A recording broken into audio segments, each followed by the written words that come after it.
Hello, and welcome to Bedtime Past Stories. Tonight, find a comfortable place, let the room grow quiet, and allow the day to fall slowly behind you. Before we begin, take a quiet second to subscribe if you enjoy calm bedtime history, relaxing historical documentaries, and stories made to help you fall asleep. Now, settle in, lower the lights, and let your breathing slow as we travel back to a medieval town after the rain, where the stones are wet, the lanterns are warm, and the old world moves at the pace of footsteps, bells, and fading evening light. Tonight we're going to walk through the Middle Ages. Not the Middle Ages of loud battles, charging horses, bright banners, and kings calling men to war, but the quieter Middle Ages, the everyday Middle Ages. The world of damp stone, wooden beams, low doorways, smoky rooms, market stalls closing for the evening, church bells rolling through wet air, and people returning home through narrow streets that shine softly after rain. We begin just after an afternoon shower. The rain has already passed. It did not fall like a storm that tears branches from trees or sends everyone running indoors in fear. It came steadily, patiently, washing the dust from the town and darkening every surface it touched. It tapped on roof tiles, it gathered along thatch, it slid down timber frames and plaster walls. It ran along the street in shallow streams, finding the low places, the cracks between stones, the ruts left by wheels, the old grooves worn by years of feet. Now only a few drops still fall. They slip from the edges of roofs. They fall from the ends of wooden signs. They land in puddles with tiny rings. The sky above the town is not fully dark yet. It is the colour of deepening blue, the soft hour between the end of the working day and the arrival of night. The clouds are pulling away toward the west, leaving behind strips of pale light. The last warmth of the sun is hidden somewhere behind the roofline, and the first lanterns are beginning to glow. Not bright lanterns, not enough to flood the streets with a light, just small amber circles beside doorways, beneath signs, in windows, and at the edges of market stalls where someone still has work to finish. The stones underfoot are wet. That is the first thing you would notice. They do not form a perfectly smooth road. They are uneven, old, patched and worn. Some are cobbles, some are flatter pieces of stone, some places are only packed earth or gravel, depending on the wealth of the street and the importance of the route. The rain has made every surface more honest, it has filled the dips, it has revealed the slope, it has darkened the mud, it has shown where carts pass most often, where animals stand, where water gathers, where the town has repaired itself and where it has not. After rain, the medieval street becomes readable. It tells you where the ground is tired, where the stones are loose, where a wheel has cut too deeply, where someone has thrown down straw to make a doorway less slippery, where a gutter is blocked, where a roof leaks, where a household takes care of its threshold, where water is allowed to run because no one has yet found the time, money, or authority to improve it. The past is often hidden in great monuments, in castles, cathedrals, royal charters, chronicles, and battlefield names. But tonight, the past is on the ground, in puddles, in mud, in wet straw, in the shine of a stone lane beneath a lantern. The town around us is not one exact town. It could be in England, France, the Low Countries, Germany, or another part of medieval Europe. It is a careful composite, a town of walls and gates, market streets and church towers, timber-framed houses and stone buildings, craft workshops and small yards, wells and gutters, inns and bakeries, animals and merchants, apprentices and children, all gathered within a limited space, a place big enough to be busy, small enough that people know one another, and old enough that every corner has been shaped by use. The houses lean close to the street. Many are timber-framed, with dark beams crossing pale plaster. Some have upper stories that project outward over the lane, making the street below feel narrower and more enclosed. After rain, the beams look almost black. The plaster appears cooler, the tiles on the roof shine. If there is thatch, it smells damp and earthy. If there are wooden shutters, they have swollen slightly with moisture and close with a heavier sound. The upper stories nearly seem to lean toward each other. Above them, the sky is only a strip. That strip is slowly darkening. A person walking here would not see far ahead. Medieval streets often bent, narrowed, widened unexpectedly, or turned around older boundaries. They grew from paths, property lines, churches, markets, walls, bridges, slopes, and habit. They were not designed all at once by a single planner looking down from above. They were lived into shape. A corner appears, a roof overhangs, a little stream of rainwater runs down the centre of the lane. A door opens, warm light slips out. Then the door closes again.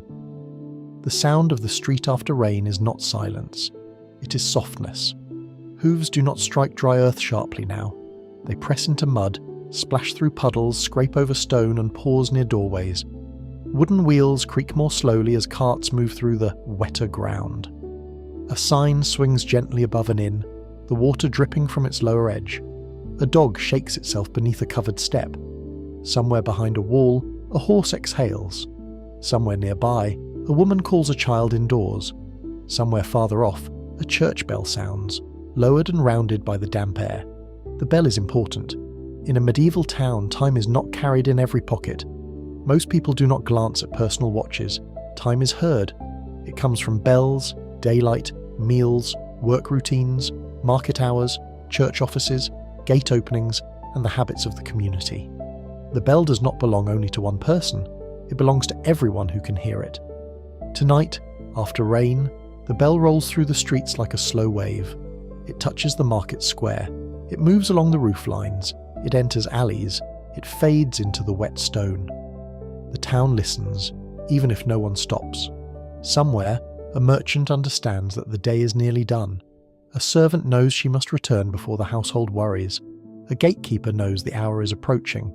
A child knows the street will soon belong more to adults, watchmen, and shadows. A priest hears the rhythm of prayer. A tired worker hears the promise of food and fire. The rain has made the town smell stronger. Not necessarily worse in every place, but stronger. Wet timber, damp wool, cold earth, wood smoke, bread, animals, mud, straw, leather. A faint sourness from standing water. The remains of market goods, ash near a hearth, herbs from a stall that is not yet fully closed, something cooking in a pot behind a door. The smell of the medieval street is layered because the street itself is layered. It is not only a path, it is a workplace, a drain, a marketplace, a meeting place, a boundary between private rooms and public life, a place where animals move, a place where goods are sold, a place where laws are enforced imperfectly, a place where neighbours argue, a place where children play, a place where news travels, a place where rain reveals everything people usually walk over without thinking. To understand a medieval street after rain, we have to set aside the too easy pictures. The first picture is too pretty. It shows a charming little lane with clean cobblestones, neat houses, flower boxes, warm lights, and no smell at all. It is a village from a storybook, not a working medieval town. The second picture is too ugly. It shows only filth, ignorance, waste, and misery, as if no one cared about the places where they lived. The real street is between these two pictures.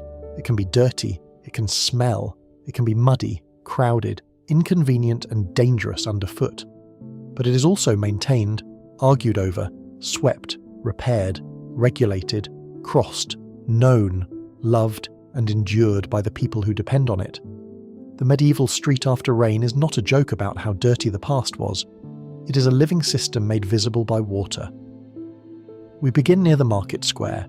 During the day, this would have been one of the busiest places in town. Stalls and carts would have filled it. Sellers would have called out. Bread, fish, cheese, onions, herbs, cloth, pots, tools, firewood, and animals might all have passed through.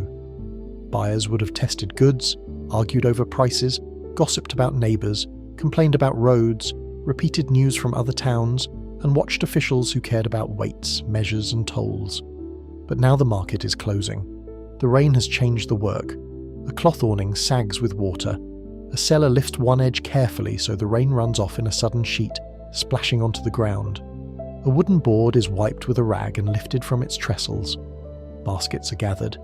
A few herbs are tied together and placed under cover. A fishmonger scrubs a surface that the rain has already partly washed. A woman checks whether a sack has stayed dry. A boy drags a damp covering and is told to fold it properly. The square has the tired feeling of a place after business. The day's trade has left marks. Straw pressed into mud, footprints, wheel ruts, a few flattened leaves, a broken piece of reed, a puddle under the place where a cart stood too long, the smell of wet wood and food, A town remembers its day through surfaces. Just as the Titanic's decks held the trace of footsteps, the medieval market holds the trace of trade. But here the world is smaller, closer, and more physical. No polished ship's corridor, no electric lamps, no steel hull dividing warmth from the ocean. Here, every life is close to the weather. Rain touches the walls, the street, the roofs, the shoes, the goods, the animals, and the firewood. The town does not float above nature, it works inside it. A baker's shop glows at the edge of the square. The oven has been hot for much of the day, and the warmth still clings to the doorway. After rain, that warmth feels stronger because the air outside is cool and damp. Bread is one of the town's essential rhythms. It is not a decorative smell. It is survival, trade, regulation, hunger, labour, and comfort. Grain from fields outside the walls has been harvested, threshed, transported, stored, milled, measured, bought, kneaded, and baked. The loaf in a customer's hands carries all of that hidden work. A woman steps inside to buy one more loaf before night. Her shoes are wet. Her cloak is dark at the hem. She speaks quietly with the baker or someone from the household. The loaf is handed over. It is wrapped or held close under the cloak. Then she returns to the street, pausing at the threshold to decide where to place her foot. There is a puddle just below, a loose stone to the right. Better to step left onto the small patch of straw. She knows this without thinking. A medieval town is learned by the feet. Not by maps for most people, by walking, by slipping once and remembering, by knowing which route floods first, which awning gives shelter, which corner smells worst after rain, which stones are stable, which household keeps its frontage swept, which alley should be avoided after dark. The body remembers what the mind may not name. We move past the baker and into a narrower street. Here the houses lean closer, the light is lower.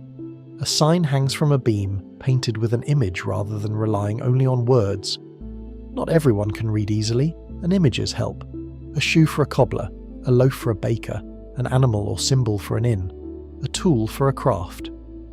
The sign creaks a little as the damp air moves.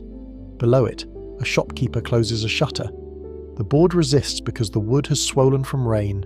He pushes it upward. It catches. He shifts his grip and tries again. The hinges complain. At last, it fits. He fastens it from inside, and the warm rectangle of light disappears.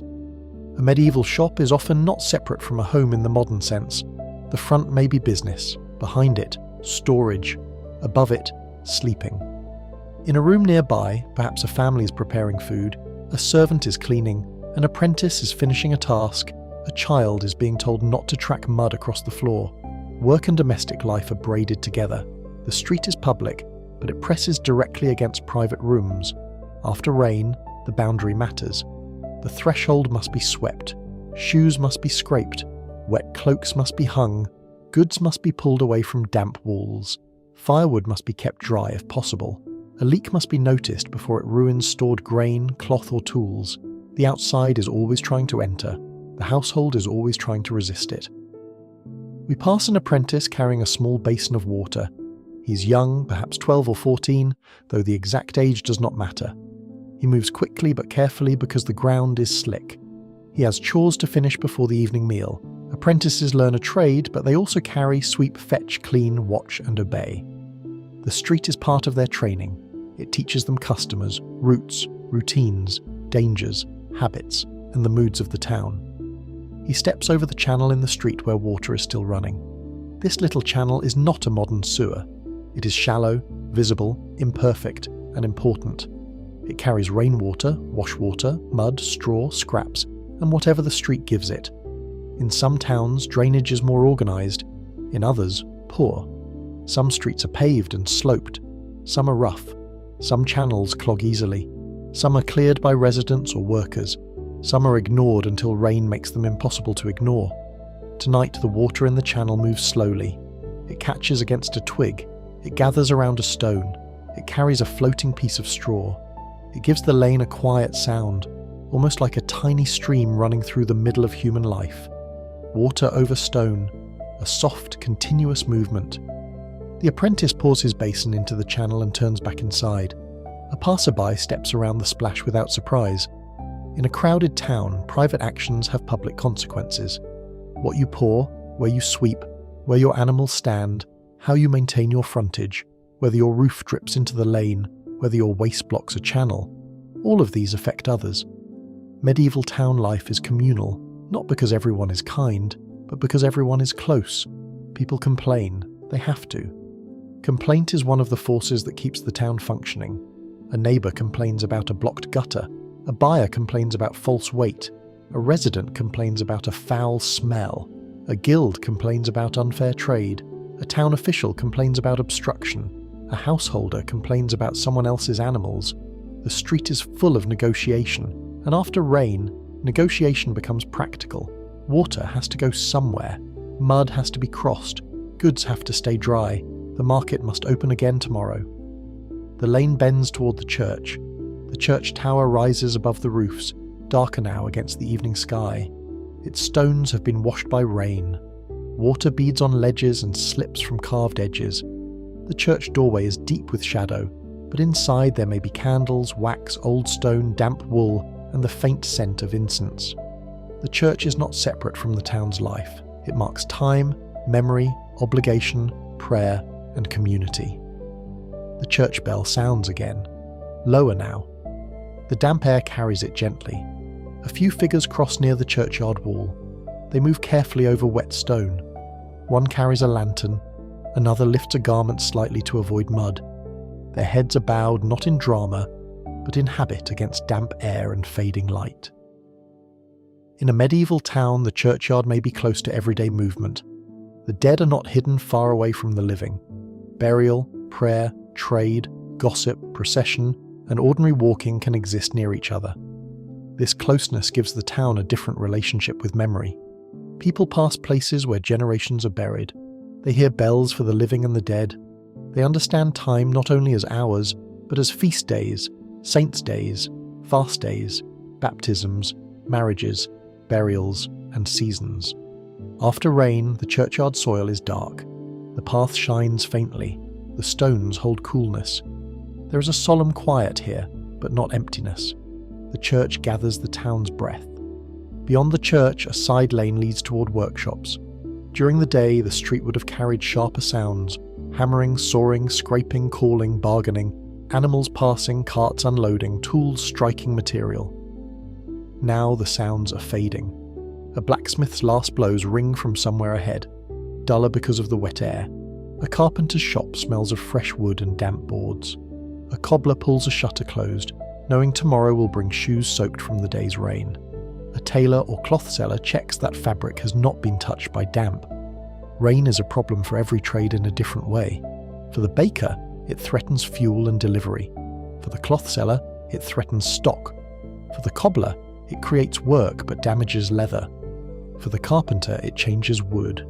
For the smith, it cools the air but complicates fuel. For the merchant, it slows carts. For the innkeeper, it brings wet travellers.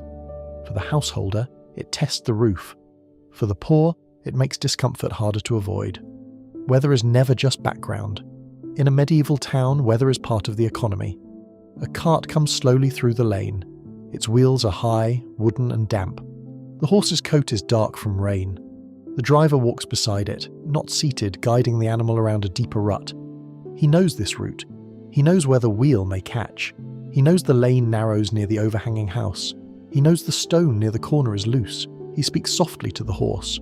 The cart carries sacks under a wet covering. Grain, perhaps. Wool, charcoal, firewood, goods from outside the walls. The countryside is always entering the town. Fields, forests, pastures, rivers, quarries and roads all arrive in the streets through carts and backs and hooves. A medieval town may be enclosed by walls, but it cannot live from itself. It needs the outside world constantly. Rain on the road outside becomes mud at the gate. Mud at the gate becomes delay in the market. Delay in the market becomes a higher price, a complaint, a worry, a late supper. Everything is connected. The cart passes. A child watches from a doorway. The child has been told not to run into the wet street. He wants to step into the puddle anyway. Children are timeless in that way. He waits until the cart passes, then reaches 1 foot toward the edge of the water. A woman calls him back before he can soak his shoe. He retreats, not entirely willingly. Even in a sleep story, there should be small life. The Middle Ages were not only disease, labour and hierarchy, they were also children resisting instructions, neighbours laughing under awnings, dogs shaking water onto people's legs, a warm loaf held under a cloak, relief when a fire finally catches, amusement when someone slips but does not fall. A town is made of these small moments. They keep history human. We pass an inn near the corner of the market street. Its sign hangs above the door, wet and dark around the edges. Inside, the room is warmer than the street. It smells of ale, smoke, damp wool, wood, and bodies. Travellers who arrive before the gate closed are settling in.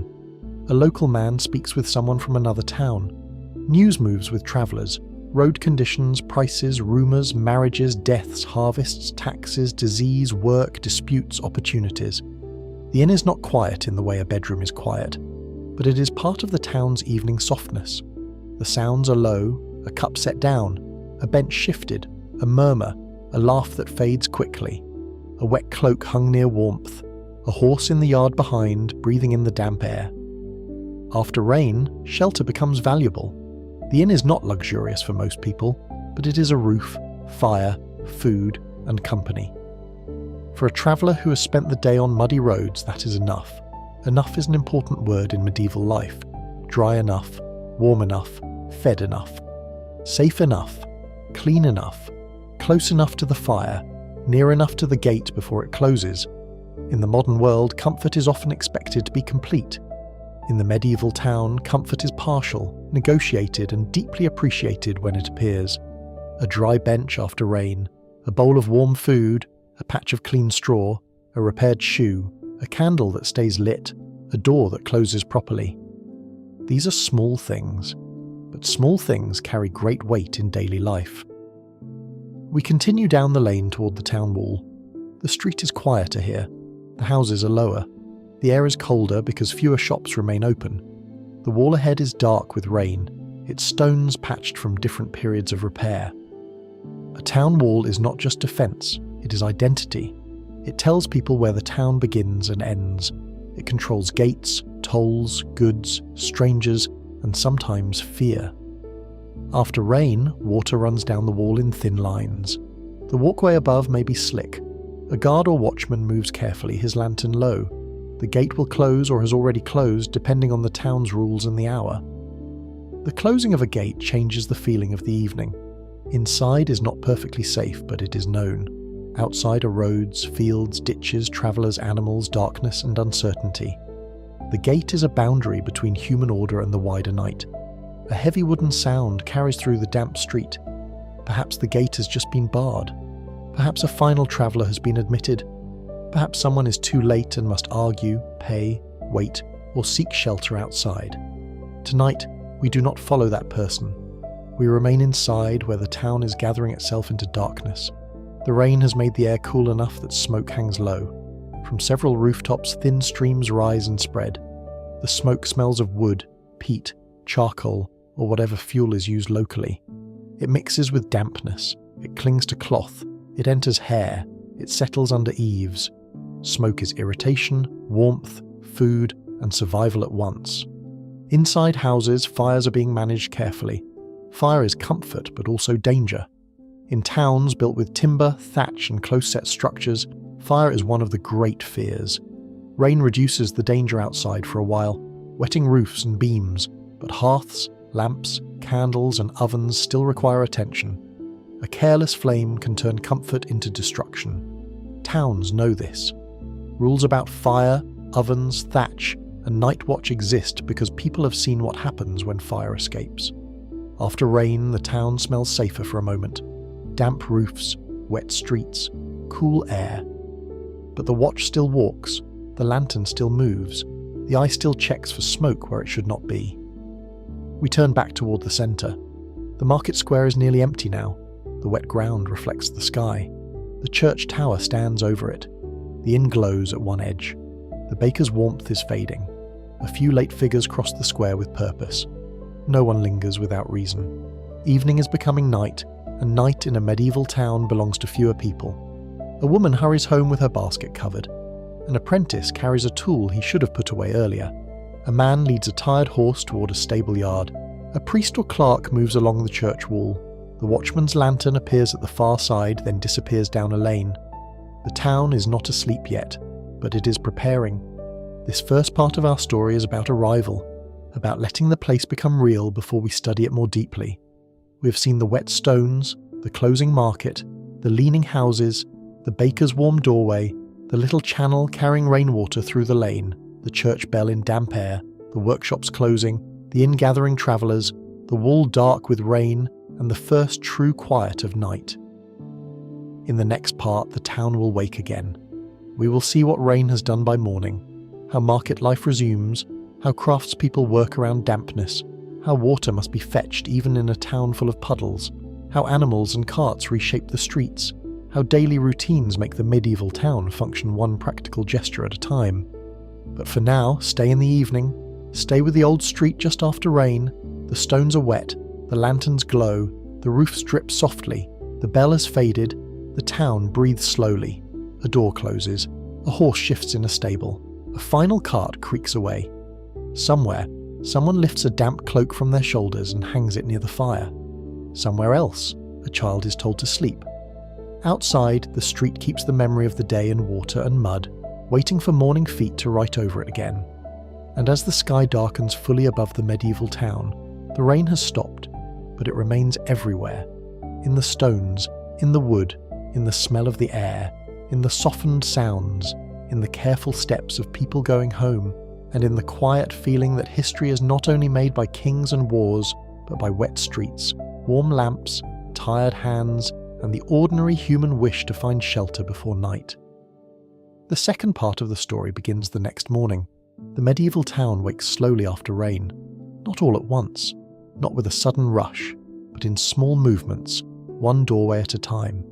Before sunrise, the streets are still dim, the sky above the rooftops is pale grey, and the last of the night's darkness remains beneath overhanging upper stories, under market stalls, inside narrow alleys, and along the base of the town wall. The rain has stopped, but it has left the town changed. Every surface is cooler, every colour is deeper, every sound seems softer. The stones are wet, the timber beams are dark, the straw near thresholds is heavy, the puddles hold pieces of the morning sky.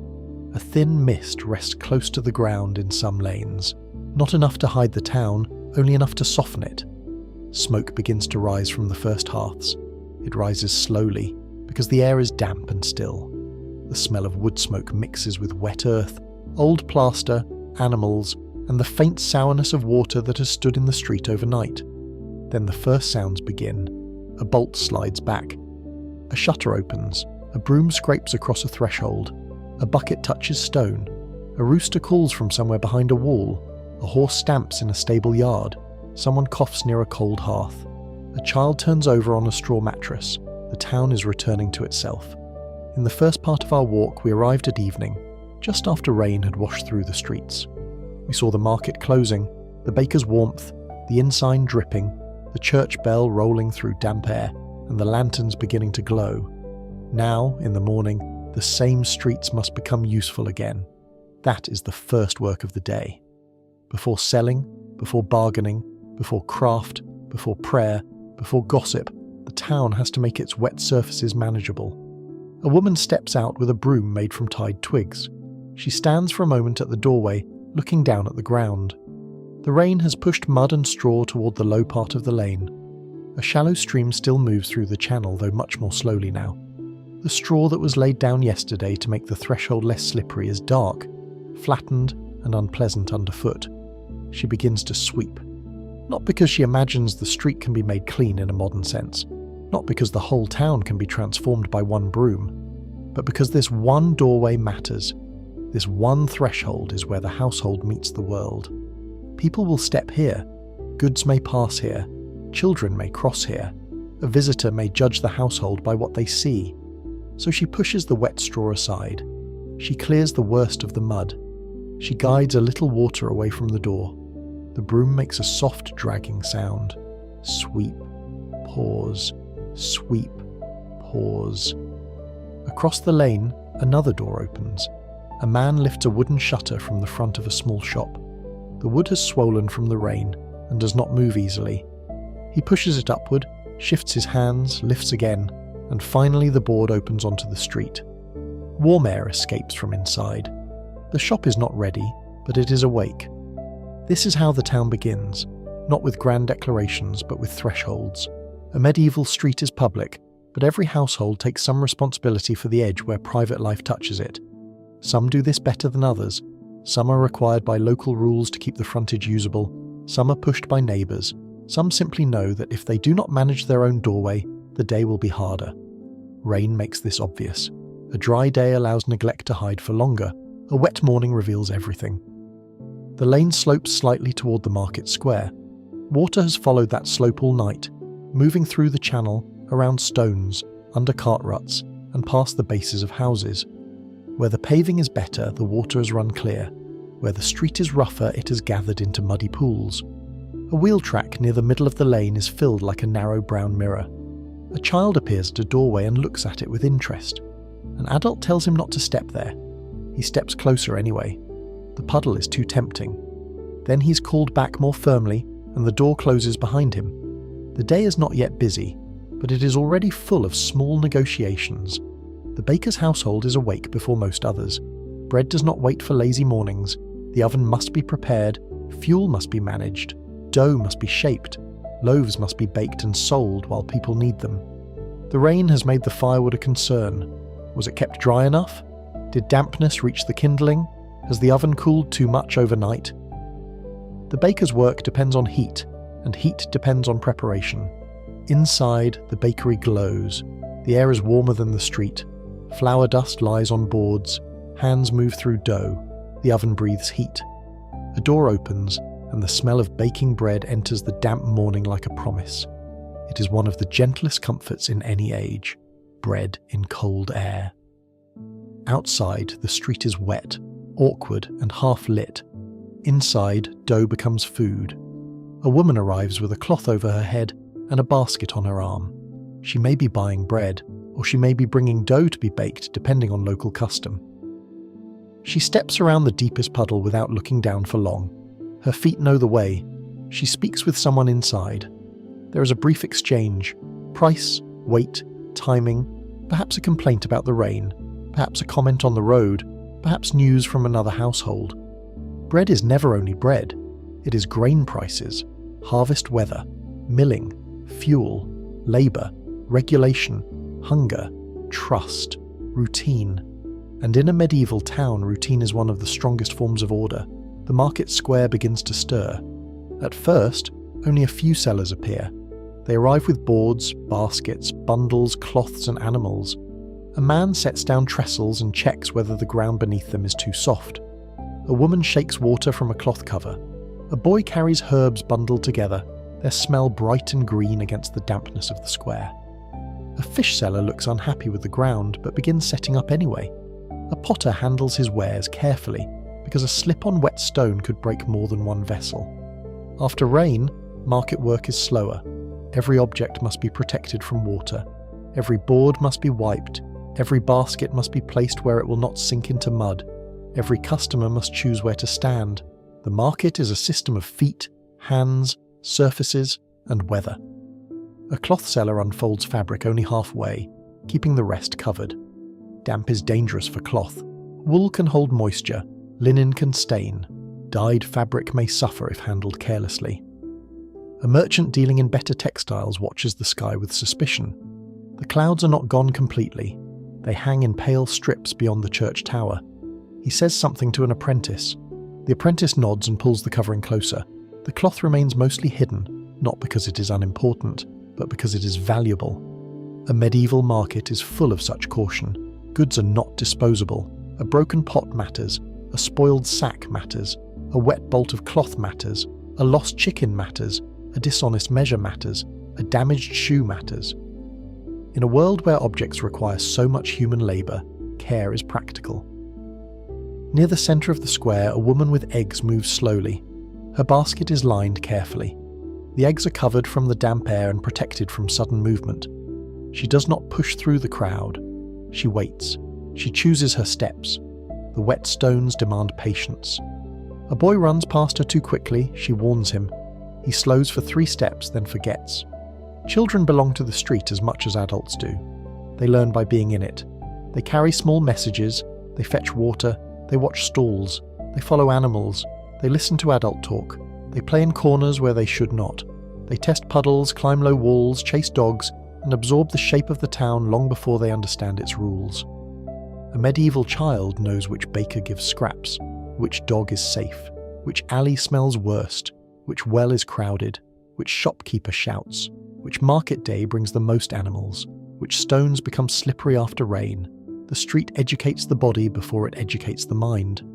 As the light strengthens, the first cart arrives through the market route. Its wheels are heavy with mud from outside the town. The driver walks beside the horse, guiding it carefully into the square. The road beyond the gate must have been difficult after the rain. Country tracks can become deep and slow. Fields drain into paths. Wooden wheels cut into softened ground. Horses and oxen tire faster. The town feels the countryside in the cart's arrival. A delayed cart means delayed goods. Delayed goods mean complaints. Complaints become rumours. Rumours become prices.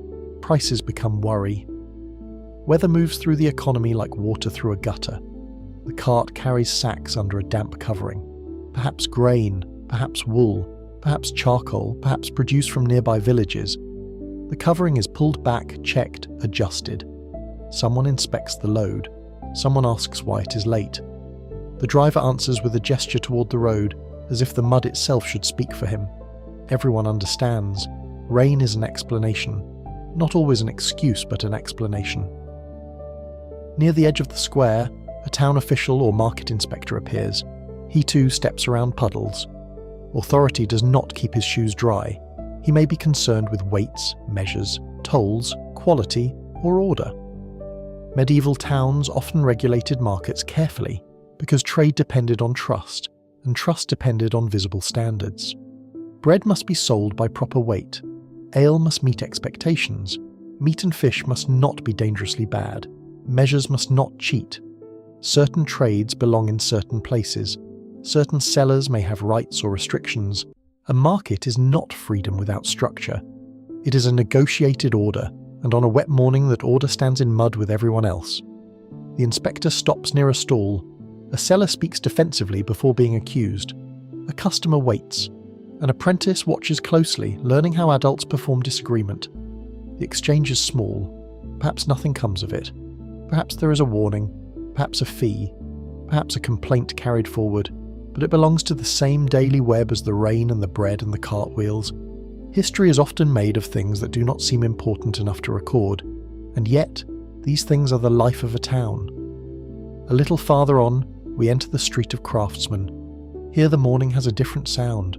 The market square is voices, animals, and exchange. The craft street is rhythm, hammering, scraping, sawing, stitching, turning, grinding, stirring. The rain has changed each trade differently, but all must continue. The blacksmith's forge glows in the dim interior of a workshop. The open front lets some heat escape into the wet air. The smell of hot metal, charcoal, damp leather, and smoke gathers near the doorway. The smith's hammer falls slowly at first, then with more regularity. Strike, pause, turn, strike, pause, turn. The sound rings against the stone of the lane and disappears into the damp air.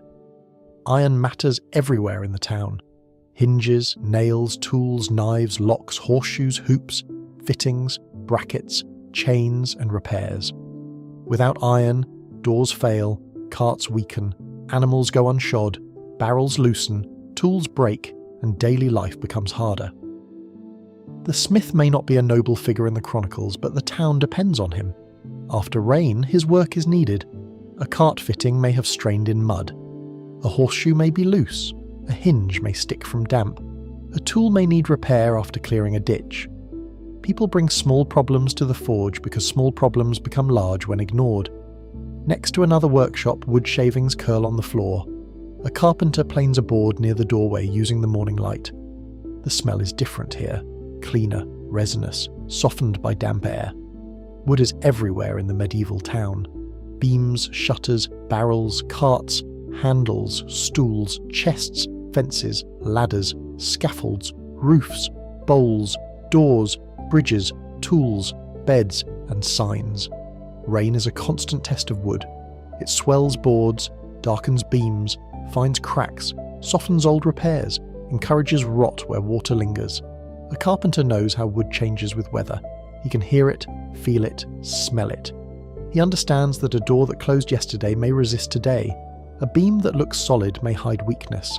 A cart left badly covered may suffer. A barrel hoop may loosen or tighten.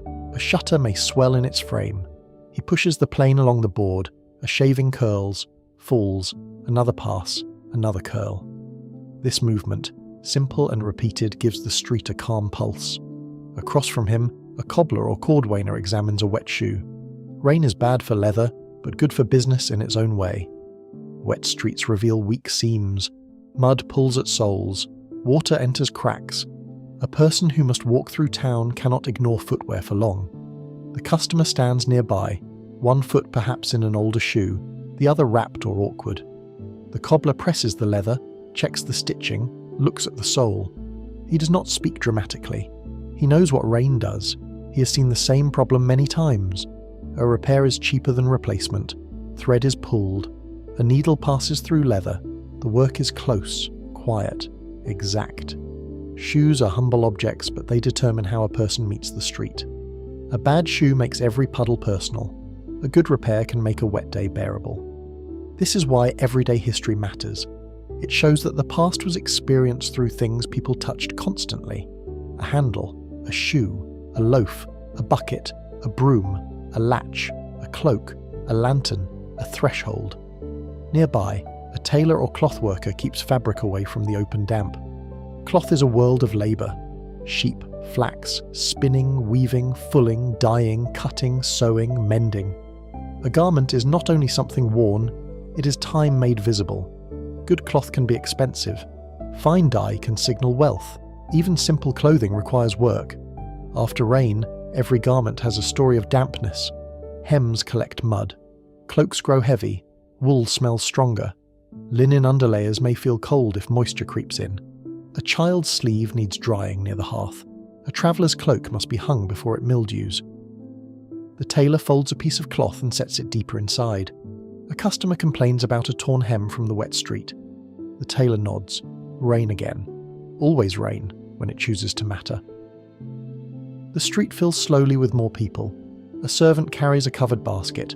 A priest or clerk passes toward the church. A woman leads a small child away from a puddle. A man with a bundle of firewood argues about price near a doorway. Two apprentices carry a beam or pole between them, turning it carefully through a narrow bend. A dog threads through legs, nose low, reading the street through scent. The smell of the town is changing with the morning. At dawn it was wet wood and cold smoke. Now it is bread, animals, damp wool, forge smoke, herbs, mud, and human movement. Smell is one of the town's maps. A person knows where the baker is before seeing the sign, knows where animals are kept, knows when the tanner's district is near, knows whether fish is fresh enough, knows whether a room has been closed too long, knows whether a fire is burning well. Medieval people were not indifferent to smell. They lived with stronger smells than many modern people do, but that does not mean they noticed nothing. Smell carried information, comfort, warning, status, and complaint. After rain, the map is rewritten. Some smells are washed away, some are awakened, some are carried lower in the air, some gather in alleys. A woman selling herbs benefits from this. Her stall offers a brighter scent. Mint, parsley, sage, thyme, rue, rosemary if available, or other herbs depending on place and season. Herbs are not only flavour, they are medicine, household care, scent, symbol, and small pleasure. A bundle of herbs can sweeten a room, season a pot, comfort the sick, or mark a ritual use. A customer lifts a bundle, smells it, buys it, tucks it into a basket. This small gesture changes a household later. A damp room may smell better. A meal may feel warmer. A sick person may receive a familiar remedy. The market carries little comforts into private spaces. At the well, the ground is crowded and muddy. Rain has filled puddles everywhere, but useful water still has to be fetched. This is one of the quiet ironies of urban life before modern plumbing. A town can be wet and still require water. Clean water is not the same as rain in the street. Household water must come from wells, fountains, conduits, streams, or stored supplies depending on the place. A woman lowers a bucket into the well. The rope creaks. The bucket strikes water below. She waits for it to fill, then pulls, hand over hand. The weight rises slowly. Another person waits behind her with a jug. A child holds a smaller container, shifting from one foot to another, bored by the necessity of water. The well is a social place because need brings people together. News passes here. Complaints pass here. Advice passes here. Someone mentions the road outside the east gate. Someone says a neighbour's roof leaked badly. Someone asks whether the market price for grain has changed. Someone repeats a rumour from the inn. Someone scolds a child. Water is heavy, but conversation makes the waiting lighter. The bucket reaches the top. Water spills over the side, dark and cold. The jug is filled. The woman lifts it carefully and begins walking back through the wet street. Her body leans slightly to balance the load. Carrying is everywhere in this world. Carrying water, carrying wood, carrying bread, carrying tools, carrying cloth, carrying messages, carrying children, carrying debt, carrying memory. The medieval town is built on shoulders, hands, backs, and feet. A great deal of history can be understood by asking what people had to carry and how far. By mid-morning, the town is fully awake. The market has become louder, not frantic, but alive. Voices overlap, a wheel complains, a horse snorts, a seller calls out, a church bell marks another hour or office, a dog barks once and is ignored, a child laughs, a customer argues over a measure, a gatekeeper speaks with a traveller. Somewhere, a rooster calls again, as if the morning needed reminding. The rain is no longer falling, but the whole town is still shaped by it. A seller keeps goods covered. A man avoids the lower lane. A cart arrives late. A household dries clothing. A workshop protects stock. A child is told to stay away from the channel. The rain has become part of the day's logic. This is the thread we follow. After rain, the medieval town reveals itself.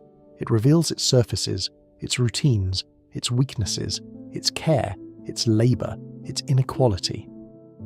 The wealthy street dries sooner because it is better paved and better maintained. The poorer lane holds mud longer. A prosperous household has more fuel to dry clothing. A poorer one may endure dampness through the night. A merchant can cover cloth with better canvas. A street seller may lose goods. A person with good shoes walks differently from someone with worn leather. Weather does not fall equally in its consequences. The rain falls on everyone, but not everyone meets it with the same resources. This is one of the quiet truths of history. Class is not only seen in grand houses or titles. It is felt in wet feet, warm rooms, dry bedding, strong roofs, and the ability to replace what weather damages. We pass into a street with finer houses. The paving is better here, the drainage is more effective, the upper stories are well kept, the doorways are swept. A servant may have already cleared the threshold before the household's more important members step outside. The windows are small by modern standards, but the houses feel more secure. Here, rain is an inconvenience, not a crisis. A little farther away, a narrow lane tells a different story. Water lingers. The channel is blocked by straw and refuse. A doorway is muddy.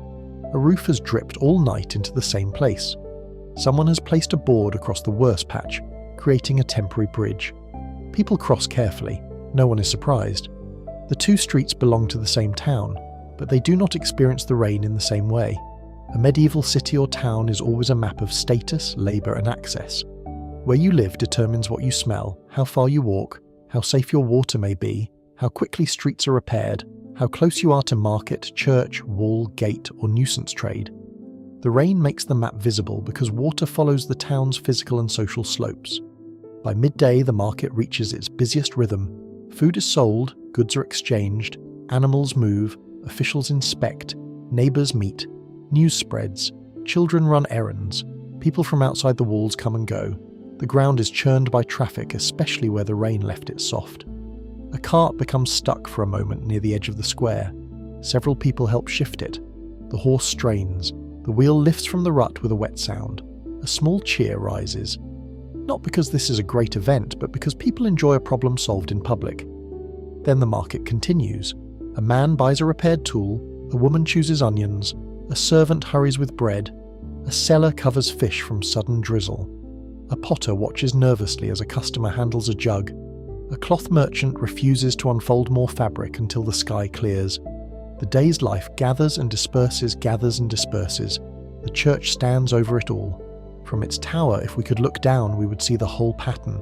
Wet roofs, narrow streets, smoke, people moving like threads, the market square as a knot, the wall as a boundary, the gate as a mouth opening toward the road, and beyond the town, the fields still damp from rain. The town is not separate from the land. The same rain that darkens the market stones feeds or harms the fields outside. The same carts that struggle through mud bring food to the square. The same river that powers a mill can flood a lower lane. The same cold air that chills a bedroom keeps certain foods fresh a little longer. The same season that makes streets wet shapes labour everywhere. Medieval life is seasonal in a way modern indoor life often forgets. The weather enters the schedule. The body feels the calendar.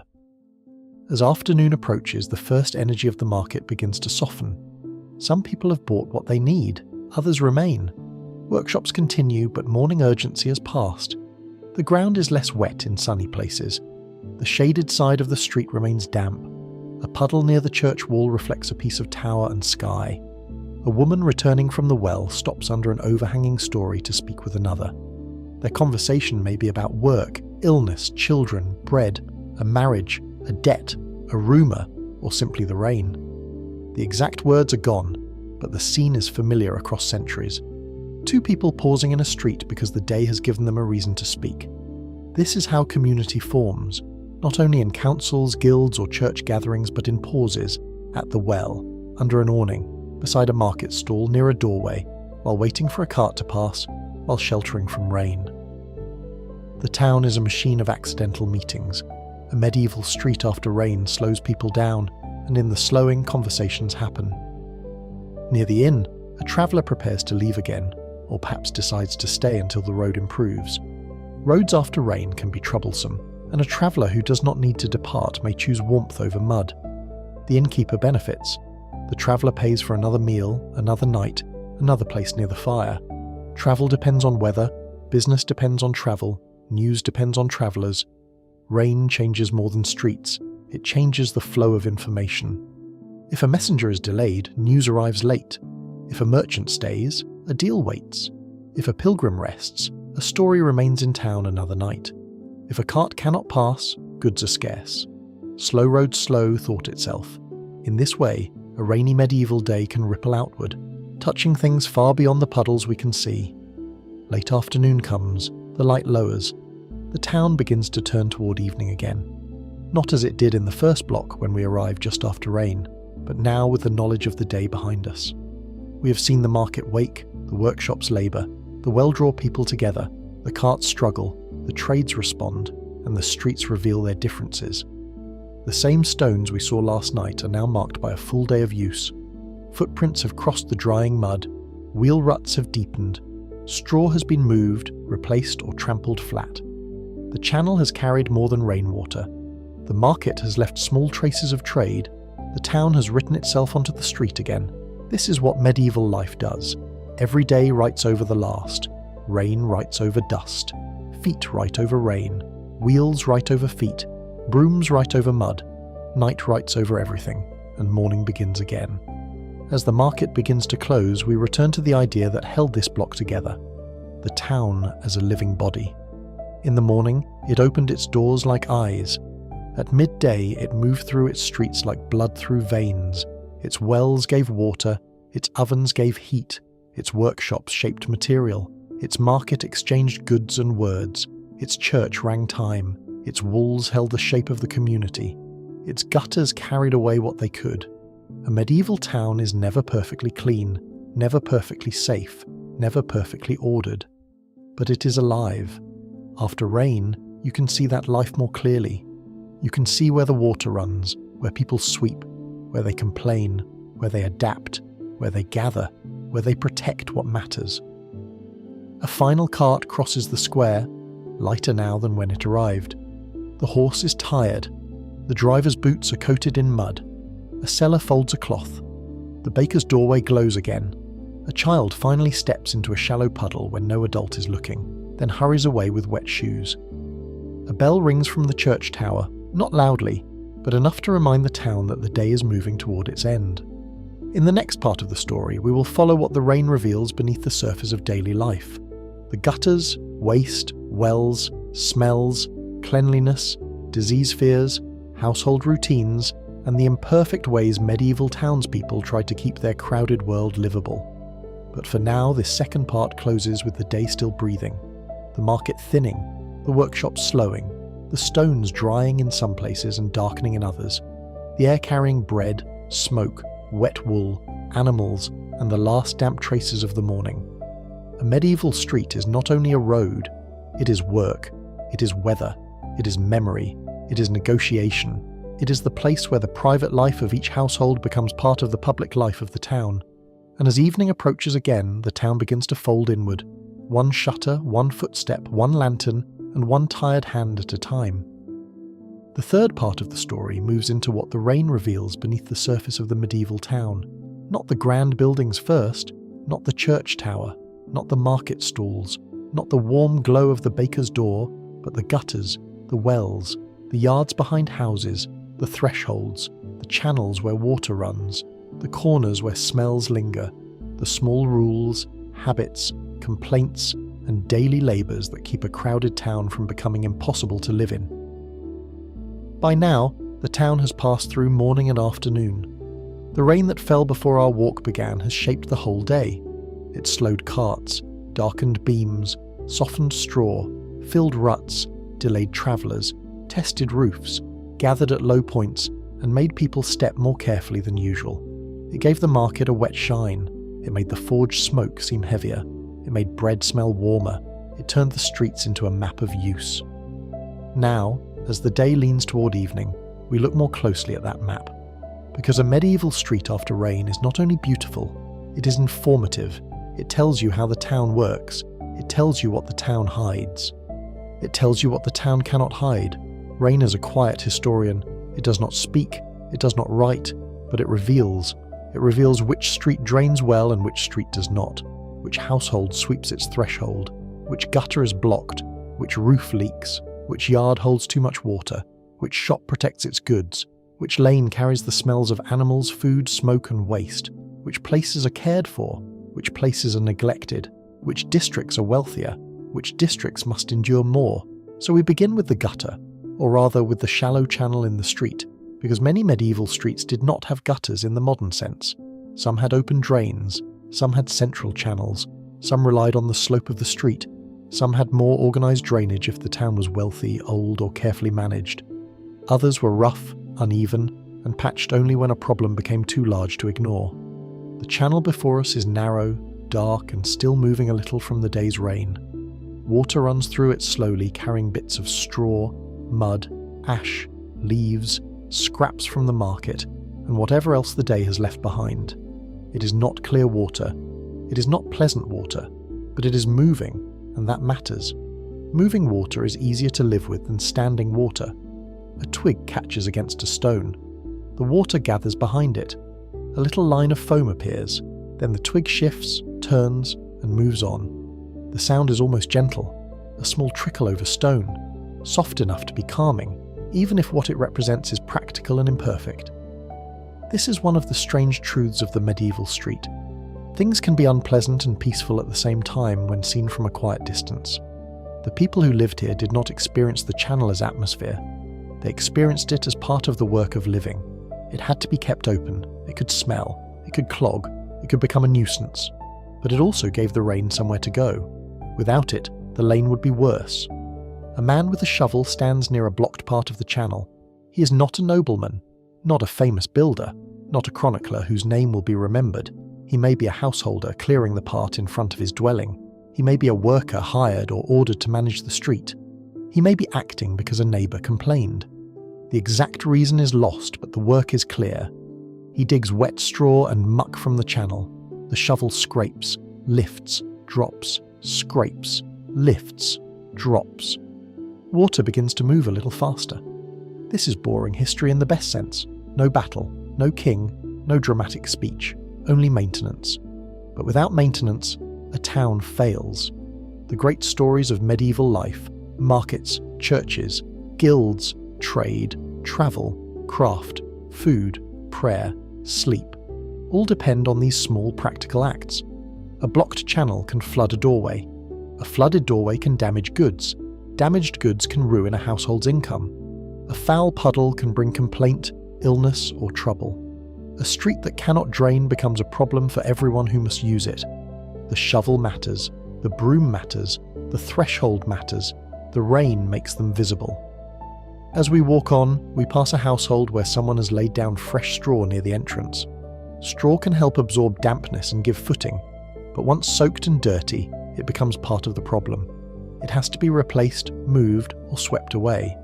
This is true of many medieval comforts. They work only if renewed. A floor covering becomes dirty, a rush mat becomes stale, a roof patch fails, a shoe repair wears, a channel clogs again. Cleanliness, in this world, is not a permanent state. It is a repeated action. This is important because people often imagine the Middle Ages in extremes, either a charming old world of neat lanes and picturesque houses, or a filthy age where no one washed, no one cared, and everything was hopelessly foul. The truth is more human. The streets could be dirty, very dirty in places. They could smell strongly. Animals added waste. Trades produced unpleasant byproducts. Drainage was limited. Water quality could be a problem. Crowding made everything harder, and yet people did care. They swept. They washed. They made rules. They fined nuisances. They complained about neighbours. They protected wells. They laundered linen. They valued fresh-smelling herbs, clean cloth, washed hands, swept floors, and orderly thresholds. They were not modern, but they were not careless. The medieval town was not clean by modern standards, and it was not indifferent by medieval standards. Both are true. Rain helps us understand that. We pass a well. The ground around it is muddy, because many feet have stood there since morning.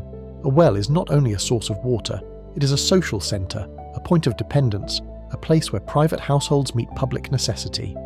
Every day, people come here with buckets, jugs, and questions. They wait, talk, listen, complain, and carry. Clean water matters, especially in a town where so much else is wet but not useful. After rain, this becomes almost ironic. The street may be full of water, the gutters may run, the roofs may drip, the yards may flood, and still a household needs water from a source it trusts. A woman lowers a bucket. The rope creaks. The bucket falls through the shaft and touches water below. A hollow sound rises. She waits for it to fill, then pulls, hand over hand, slowly. The bucket rises, heavy and dark. Another woman waits nearby, holding a smaller jug. A child stands beside her, bored by the delay. At the well, cleanliness is not an abstract idea. If the well is fouled, everyone suffers.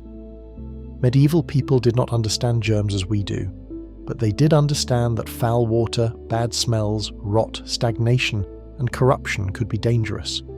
Their medical theories were different. They might speak of miasma, imbalance, humours, corrupted air, or unhealthy environments, but their observations mattered. They knew some places were unhealthy. They knew stagnant water was not good. They knew certain smells were troubling. They knew spoiled food could harm. Their explanations were not ours, but their concern was real. Around the well, rules and customs matter. Perhaps certain activities are forbidden nearby. Perhaps people complain if someone washes something foul too close to it. Perhaps animals are kept away, or supposed to be kept away. Perhaps a local authority has ordered repairs to the stone rim. Perhaps the rules are often ignored until a problem becomes visible. That too is familiar. Every society has rules that reveal both ideals and failures. A rule against dumping waste in the street means people dumped waste in the street. A rule requiring householders to clean their frontage means some did not. A rule protecting water means water needed protection. The existence of rules does not prove the town was clean. It proves the town was trying to manage dirt. This is a more interesting truth. The woman lifts her full bucket and begins walking home. The water is heavy. Her steps are careful on wet ground. She holds the handle with both hands or balances the vessel against her hip. Every step must preserve the water she has worked to lift. A child walks behind her, carrying a smaller pot. The scene is ordinary. It is also the foundation of life. Cooking depends on it. Washing depends on it. Brewing depends on it. Animals depend on it. Illness and health depend on it. The street is crossed because water must move from the public source into the private home. History is full of carrying. We leave the well and turn toward a narrower lane behind the market. The air changes. It is heavier here. The sun does not reach the ground for long because the upper stories lean close and the lane is partly shaded. The rain remains in the stones. A faint sourness lingers where water has stood too long. A stable yard is near. We can smell wet straw, animals, old wood, and the darker scent of a corner that needs attention. This is not the pretty part of town, but it is necessary. Behind market streets and shop fronts are yards, animals, storage spaces, latrines, refuse, fuel, and labour. A medieval town has a public face and a working back. The front may show a stall, a sign, a doorway, a shop counter, or a swept threshold. Behind it, there are barrels, hens, firewood, scraps, tools, wet cloth, broken things waiting to be repaired, and the practical mess of household survival. Rain makes the back of the town harder to ignore. A yard becomes muddy, a barrel overflows, a chicken scratches in wet straw. A child is warned away from a pit. A servant moves a sack farther from a damp wall. A roof leak darkens a corner. A dog noses near a fuse and is pushed away. These details are not dramatic, but they are true to the rhythm of a crowded town. People are constantly negotiating with material reality. They move things away from damp. They lift objects onto boards. They cover sacks. They complain about animals. They repair what they can. They tolerate what they must. The town is not clean. The town is not abandoned to dirt. It is in between, always in between. We pass a stable door standing partly open. Inside, the air is warmer than the lane because animals generate heat. A horse shifts its weight. Leather tack hangs on pegs. Straw covers part of the floor. The smell is strong but familiar. Animal warmth, damp hair, leather, hay, manure, and wood. The horse exhales, and the breath seems visible in the cool air near the doorway. Animals are everywhere in the medieval town. Horses, donkeys, oxen, pigs, chickens, geese, dogs, cats, and other animals depending on place and use. They provide transport, labour, food, eggs, noise, companionship, danger, and mess. Their presence makes the town alive in ways modern streets often are not. It also makes cleanliness much more difficult. After rain, hoofprints fill with water, dung softens, straw becomes heavy, stable yards become slick, animals slip if the ground is bad, owners and workers must clear, lay straw, move waste, feed, water, and manage them. The animal world cannot be separated from the human town. A person living here knows which streets animals use most, which places smell of horses, which times of day carts pass, which dogs belong to whom, which geese are aggressive, which pig should not be wandering, which stable yard to avoid after rain if wearing decent shoes. This knowledge is local, bodily, and practical. A town is learned by smell and step. Further down the lane, we approach a district associated with messier trades. Not every town organises trades the same way, and not every unpleasant craft is always pushed to the edges. But many towns try to manage nuisance trades because some work produce strong smells, dirty water, smoke, noise, or danger. Tanners, dyers, fullers, butchers, fish sellers, and others could create conditions neighbours disliked. The products were necessary. The processes were difficult. This is one of history's useful reminders. Beautiful objects often begin in unpleasant labour. A fine leather shoe begins with a hide. A dyed cloth begins with vats, water, chemicals, colour, and strong smells. A parchment page begins with animal skin scraped, stretched, and prepared. A polished belt, glove, binding, or harness has a working history behind it. The clean object in a shop may have passed through dirty stages elsewhere. Rain carries traces of these processes through the town. Water running from a workshop may darken the lane. A smell may become stronger after damp weather. Neighbours may complain. Authorities may regulate. Workers continue because the town needs what they make. We do not linger too heavily here. This is still a sleep story, but we let the truth be present. The medieval town is not only lanterns and bells, it is also the practical transformation of raw material into usable things, and that transformation is often messy. A dyer's work depends on water, colour, timing and skill. A rainy day can help or hinder depending on the task. Cloth must be protected at certain stages and immersed at others. Colour has value.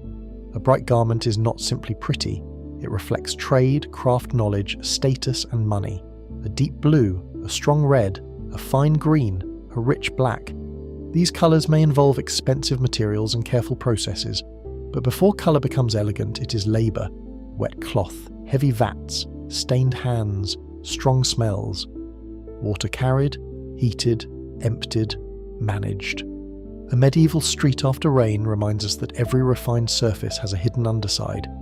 We move back toward a more comfortable lane, where a bathhouse may stand in some towns and periods. It is important to mention this gently because the myth that medieval people never washed is too simple. Bathing existed in many medieval towns, especially in earlier and high medieval urban contexts, though the availability, reputation and use of bathhouses changed over time and varied by region. People washed hands, they washed faces, they valued clean linen, they used basins, they laundered clothing when possible, they used herbs and scents. Wealthier households had more resources for cleanliness. Public bathhouses could provide warm washing and social space, though they were sometimes criticised or regulated. The medieval world was not modern sanitation, but it was not a world without washing. Imagine stepping from a wet street into a warm bathhouse interior. Steam softens the air. Wooden tubs or benches are arranged in dim light. Voices are low. A person removes damp outer clothing and feels warmth return to the body. Water, so troublesome in the street, becomes comfort here. The same element that fills ruts and carries waste can also cleanse, soothe, and restore. Water is double. It dirties and cleans, it blocks and carries, it chills and comforts, it reveals and hides. Rain in the street, water in the well, steam in the bath, water in the basin, water in the gutter. Each form has a different meaning. Inside ordinary homes, cleanliness is smaller but constant. A bowl of water near a table, a cloth used to wipe hands, linen worn under outer clothing and changed if the household can afford it.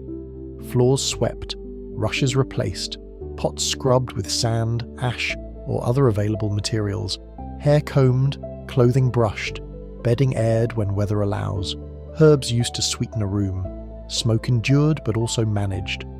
A household is a small battle against disorder. After rain, the battle becomes visible. Wet cloaks must be dried, shoes scraped, mud kept away from bedding, leaks checked, stored grain protected, children cleaned enough before sleep, animals contained, ashes moved, water fetched. The home pushes back against the street. This is one of the central themes of the medieval town. Boundaries. The threshold between street and house. The channel between water and walking space. The wall between town and countryside. The gate between inside and outside. The well between clean water and contamination. The clothing between body and weather. The roof between rain and fire. Every boundary requires maintenance. If the roof fails, rain enters. If the gutter blocks, water spreads. If the shoe fails, mud reaches the foot. If the well is fouled, illness may follow. If the gate stays open, danger may enter. If the household gives up sweeping, the street comes inside. The rain tests every boundary. That is why this subject matters. Medieval streets after rain may sound small, but it reveals an entire civilization's relationship with matter, labour, health, class, weather, and community. A wet lane contains more history than it first seems to. We pass another doorway where someone is scrubbing a wooden step. The person uses water, perhaps sand, perhaps a brush or cloth.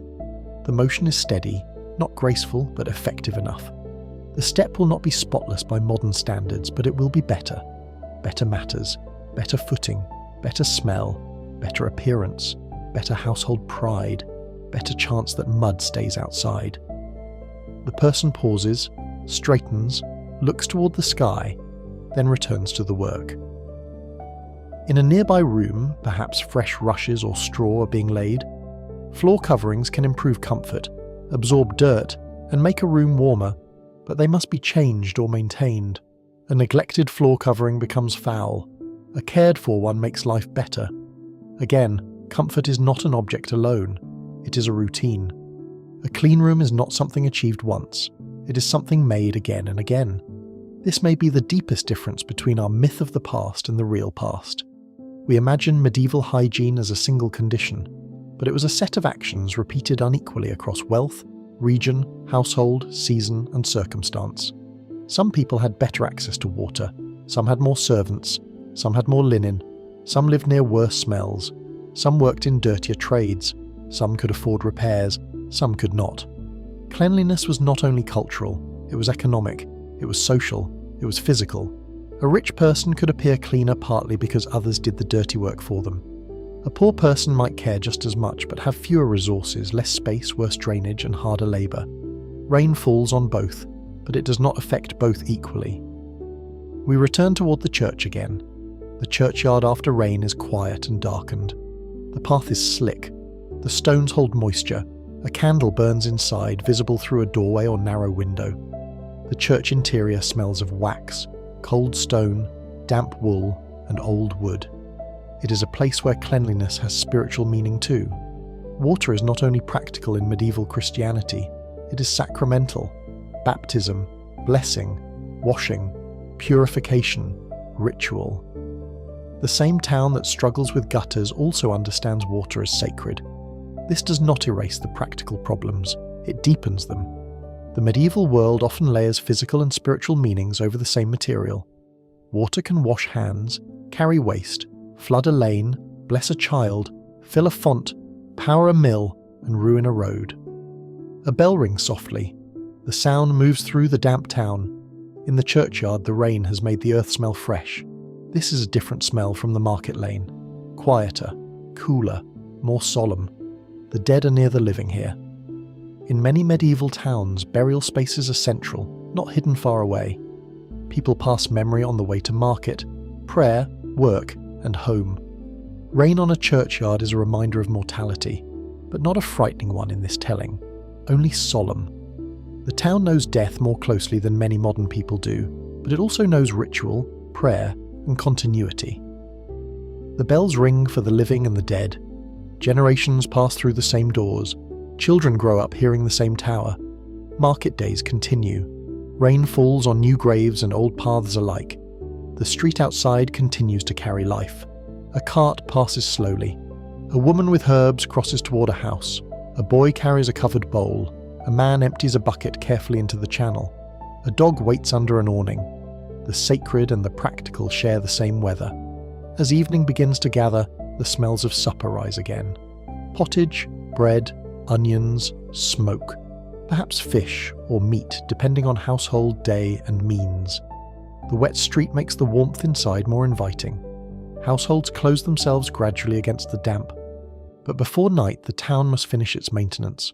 A blocked channel is cleared one more time, a threshold swept, a yard checked, a stable cleaned enough, a barrel covered, a roof leak noticed, a pot scrubbed, a child's wet shoes placed near heat. The same gestures repeat because the same needs repeat. The rain has not created a new town, it has shown the old one more clearly. And what it shows is not simply dirt, it shows effort. The effort to make a street passable, to keep water usable, to keep food dry, to keep animals managed, to keep illness away as people understood it, to keep households decent, to keep trade moving, to keep neighbours from anger, to keep the town functioning until tomorrow. This effort is the quiet heart of urban life. We often admire medieval cathedrals, castles, illuminated manuscripts, armour and tapestries. We should. They are extraordinary, but those things existed because thousands of ordinary acts supported the world around them. Streets had to work, food had to arrive, water had to be carried, waste had to be managed, tools had to be repaired, shoes had to be mended, fires had to be tended, rules had to be enforced, children had to be fed. The ordinary is the foundation of the extraordinary. A gutter is not glamorous, but without gutters, markets suffer. Without markets, towns weaken. Without towns, craftsmen lose networks. Without craftsmen, the beautiful objects of the age become impossible. So tonight we give the gutter its quiet place in history. We give the broom its place, the bucket, the well, the straw, the repaired shoe, the covered cloth, the swept step. The complaint made to a neighbour, the ordinance no one fully obeys but everyone knows. The small acts that keep a medieval town alive after rain. Now the light lowers. The wet stones begin to shine again, not from sunlight, but from the first lanterns being lit. The same streets that were busy in the morning and practical through the afternoon are becoming atmospheric once more. But we see them differently now. The beauty is still there. The amber lights, the blue shadows, the dark beams, the dripping roofs, the church tower, the old walls. But beneath the beauty we now understand the labour. Someone swept that threshold. Someone cleared that channel. Someone carried that water. Someone repaired that shoe. Someone complained about that smell. Someone kept the firewood dry. Someone moved the animals. Someone made the town livable enough for one more night. This knowledge does not ruin the beauty. It makes it deeper. The medieval street after rain is not clean, not filthy, not charming, not terrible. It is alive. Alive with inconvenience. Alive with effort. Alive with smell. Alive with care. Alive with human adaptation. As we near the end of this third part, stand for a moment beside the little channel in the lane. The water is almost still now, only a thin line moving through the stones. The evening air is cool. A lantern glows above a doorway. Somewhere, a pot is being stirred. Somewhere else, a child is being cleaned after stepping where he should not. A horse shifts in straw. A broom rests against a wall. The town has not solved the problem of rain. It has lived with it. That is what people do. They live with what cannot be completely solved. Weather, mud, smell, illness, labour, crowding, cold, darkness. They build routines around them. They make rules. They complain. They adapt. They sweep the threshold again. In the final part of our story, the town will move fully into night. The market will empty. The taverns will glow. The gates will close. The watchman will walk. The rain-dark stones will hold the last reflections of the day, and the medieval town will settle into sleep. But for now, the third part ends in the hour before night. The gutters are quieter. The wells are still. The thresholds are swept. The damp air carries smoke and bread and wet wood. The lanes hold the marks of the day, and the rain, though long past, remains everywhere, like a soft memory written across stone. The fourth part of the story begins as night returns to the medieval town. The rain has passed, but its presence remains everywhere. It remains in the dark shine of the stones, in the smell of wet timber, in the softened straw near doorways, in the mud pressed into wheel ruts, in the damp hems of clothing hung near fires, in the quiet channels where the last thin lines of water still move through the lanes, in the way people step carefully without thinking. The town has lived with the rain for a full day now. It received it in the evening, woke beneath its traces, worked through its inconvenience, revealed its habits, its smells, its weaknesses, and its small acts of care. And now, as the sky lowers into deep blue, the town begins to close. Evening does not fall at once. It gathers slowly. First in the narrow alleys, where the upper stories lean close and the last light cannot reach the stones. Then, under market stalls, where boards are lifted, cloths folded, and baskets carried away. Then along the church wall, where the wet stone turns from grey to purple to almost black. Then in the spaces beneath overhanging roofs, where lantern light becomes more important than daylight. The market square, so alive in the morning, is thinning again. Sellers pack what remains. A cloth merchant folds fabric carefully, checking that no damp has touched the inner layers. A potter wraps unsold wares with a tired patience. A woman gathers herbs that have lost some of their brightness, but still carry a clean green scent. A man lifts a wooden trestle and rests it against his shoulder. A boy carries a basket too large for him and nearly drops it near a puddle. Someone laughs softly. Someone complains. Someone calls for a missing child. Someone asks whether the road will be better tomorrow. The square is tired. Not empty yet. Tired. That is an important difference. A place can be tired when it has held too much movement. The market has held footsteps, wheels, animals, voices, bargaining, inspection, food, cloth, money, news, complaint, and rain. Now it gives the day back slowly. Its surface is marked by everything that crossed it. Wheel ruts, footprints, flattened straw, a few vegetable leaves near the edge, a dark place where a cart stood, a puddle holding the reflection of the church tower. A medieval market remembers the day in mud. A bell rings. The sound passes over the square and into the lanes. It is not a sharp sound tonight. The damp air rounds it. It spreads low and slow, like a reminder rather than a command. Some people lift their heads, others continue packing. A dog looks toward the church, then lowers itself again under an awning. The bell marks time, but it also changes the mood. The day is ending, the town is turning inward. Doors will close, fires will be tended, goods will be stored, animals will be settled, children will be brought inside. The watch will begin to matter more than the market. We walk across the wet square toward the baker's shop. The warm smell is still there, though softer than in the morning. Bread has been baked, sold, carried, eaten, saved, broken, shared, and perhaps argued over. The shop front is partly closed now. A wooden board is lifted into place. Someone inside sweeps flour and ash. The oven is no longer at its strongest heat, but warmth still presses against the cool air near the doorway. A final customer comes. Perhaps a servant. Perhaps a woman from a nearby house. Perhaps someone who worked too late and now needs bread before the night fully closes. A loaf is handed over. The exchange is brief. The doorway glows. Then the shutter closes further and the light narrows to a line. Outside, the stones shine under the first real darkness. This is how night takes the town. Not by extinguishing it all at once, but by reducing each light to a smaller circle. A lantern outside an inn, a candle behind a shutter, a flame near a shrine, a glow from a bakery, a watchman's lamp moving at the end of a lane. The rest becomes shadow. In the modern world, darkness often arrives only where lights fail. In a medieval town, darkness is expected. It belongs to the night as naturally as rain belongs to the weather. People know how to live with it, but they respect it.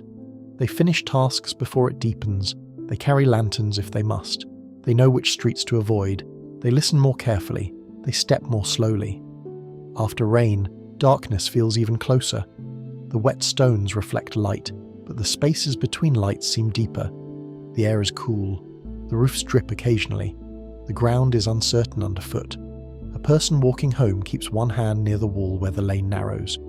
We turn into a street of workshops. The blacksmith's hammer has stopped. That absence changes the street. During the day, each strike gave rhythm to the lane. Now the forge glows low, banked for the night or fading under supervision. Tools hang in shadow. Metal objects lie where they will be taken up tomorrow. A horseshoe, a hinge, a tool head, a chain, a latch. None of them is dramatic. All of them matter. The shop smells of coal, iron, smoke, and cooling heat.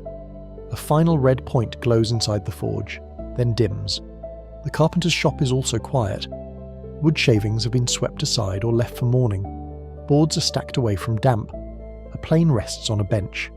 The smell of cut wood remains, soft and clean beneath the heavier smell of rain. The work is paused, not finished. That is the nature of many crafts. At night, they wait. The cobbler's leather is covered. The tailor's cloth is folded away from damp. The dyer's vessels are still. The butcher's boards have been washed as well as the day allows. The brewer's work continues in slower, hidden ways, because some processes do not sleep just because people do. A medieval town at night is not dead. It is resting. There is a difference. Behind closed doors, work continues in smaller forms. A woman mends by weak light. A servant scrubs a pot. Someone counts coins. Someone repairs a strap. Someone changes a child's damp clothing. Someone checks grain stored in a chest. Someone lays out bedding. Someone hangs a cloak near the hearth. Someone tells another person not to waste the candle. Light is precious. It costs tallow, wax, oil, rushes, or fuel. It cannot be used without thought. So evening work is chosen carefully. What must be done is done. What can wait until daylight waits? In this way, the night decides the order of human tasks. Not every household experiences this equally. In a wealthier house, there may be more candles, better bedding, drier rooms, servants to manage the damp, and enough fuel to keep cold away. The windows are closed, a chest is locked, a table is cleared, a bed curtain is drawn, linen is arranged. A small fire or brazier may warm a room depending on place and safety. Rain outside is an inconvenience made gentler by resources. In a poorer house, the room may be smaller, darker, smokier, and more crowded. Bedding may be rougher. Clothing may take longer to dry. Dampness may remain in the walls and floor. People may sleep close for warmth. Privacy is limited. The rain that was picturesque in the street may be uncomfortable in the body. The same town holds both experiences. The same bell reaches both houses. The same night covers both roofs. But comfort is not distributed equally. This is one of the truths we carry from the wet streets into the rooms. The rain falls on everyone, but it does not weigh the same on everyone.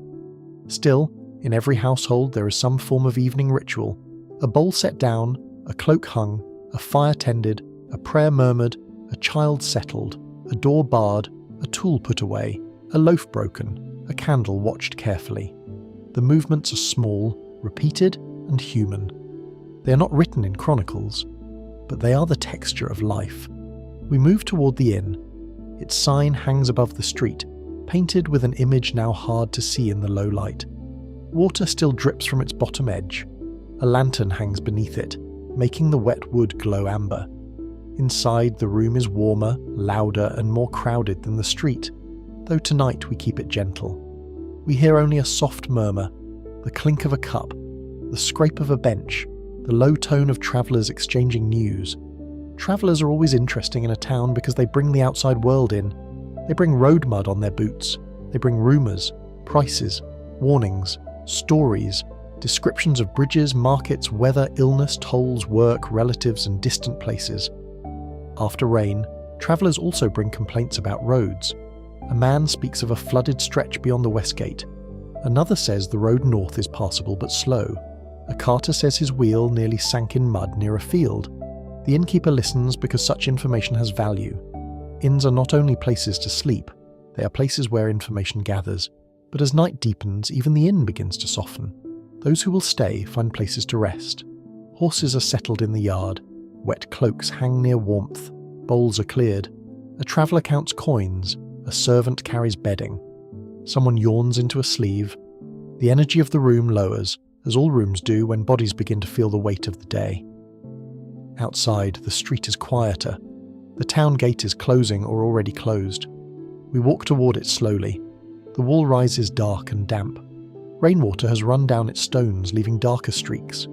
The gate itself is heavy with iron fittings, wet wood, and the authority of the town. In daylight, it is a point of trade, tolls, entry, exit, argument, and movement. At night, it becomes a boundary. Inside, houses, known streets, watchmen, bells, doors, fires. Outside, roads, fields, ditches, woods, travellers, animals, darkness. The gate is not perfect safety, but it is a human answer to uncertainty. A watchman speaks with another. A bar is placed, a bolt settles. The sound is deep and wooden. The town has closed itself against the night. For someone inside, that sound may be comforting. For someone outside, it may be troubling. Tonight, we remain inside. A watchman begins his route. He carries a lantern low, close to his body. Its light moves over wet stones in a small swinging circle. He knows the streets differently from the market sellers and craftsmen. He knows them by night. He knows which corner attracts trouble, which household has a noisy dog, which door should not be open, which alley floods, which roof still drips long after rain, which tavern empties late. His work is not glamorous, it is attention. He watches for fire, for thieves, for disorder, for strangers, for cries in the night, for anything that should not be where it is. The watchman is another form of maintenance, like the woman sweeping her threshold, like the man clearing the channel, like the person carrying water, like the baker preserving heat. The watchman keeps the town livable through repeated movement. Step, lantern, pause, listen, step. The rain-dark street receives his footsteps. A dog follows him for a few moments, then turns away. In the church, the final offices of the day may be said or remembered, depending on the town and hour. The church tower stands above the sleeping roofs. Its stone is cold and wet. Its bell is quieted for now. Inside, perhaps candles burn low. The air holds wax, old wood, damp wool, and silence.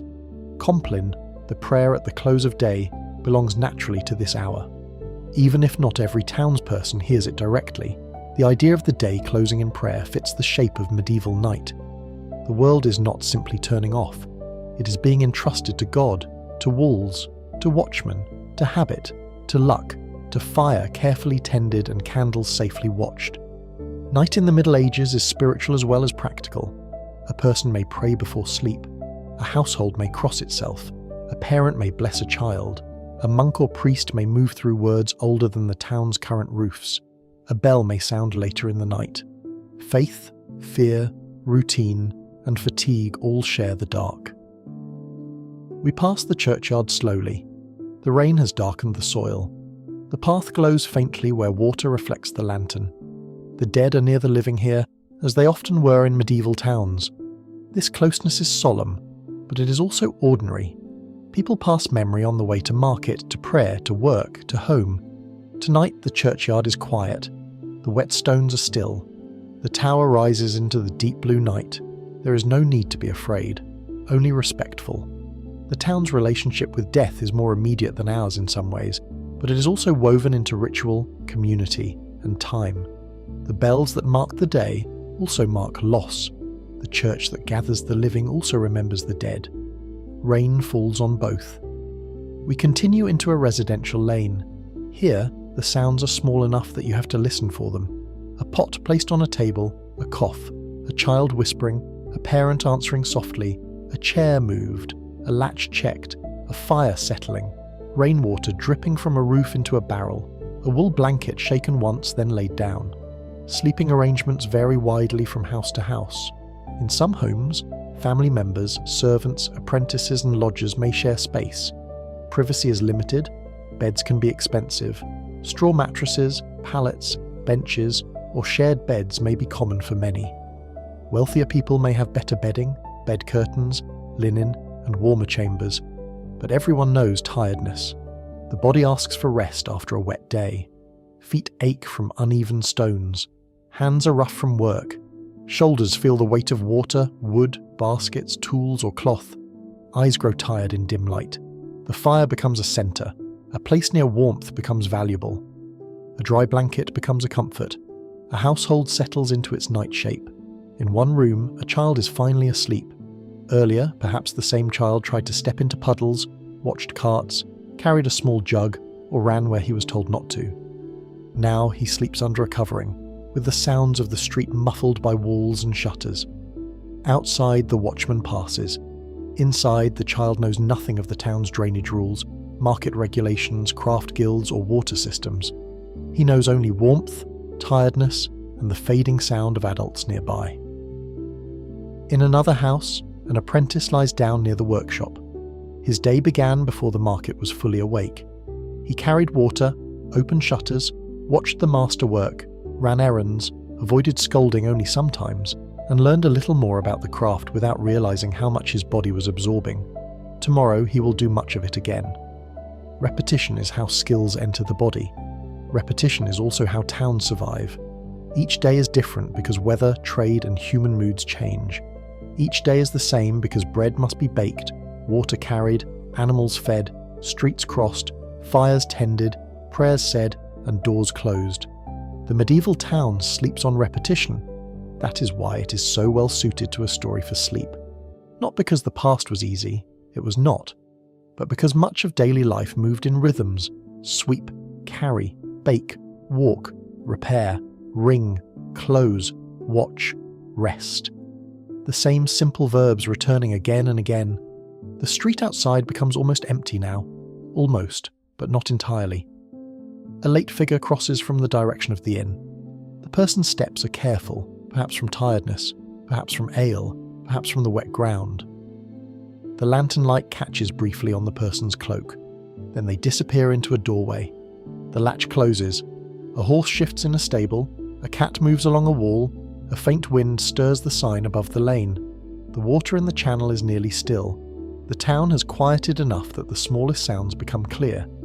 A drip. A creak, a low murmur, the soft collapse of ash in a hearth. The sky above the rooftops clears a little. Stars appear between moving clouds. The moon may be hidden, or it may shine faintly along the edges of wet roofs. Medieval people watched the sky not only for beauty.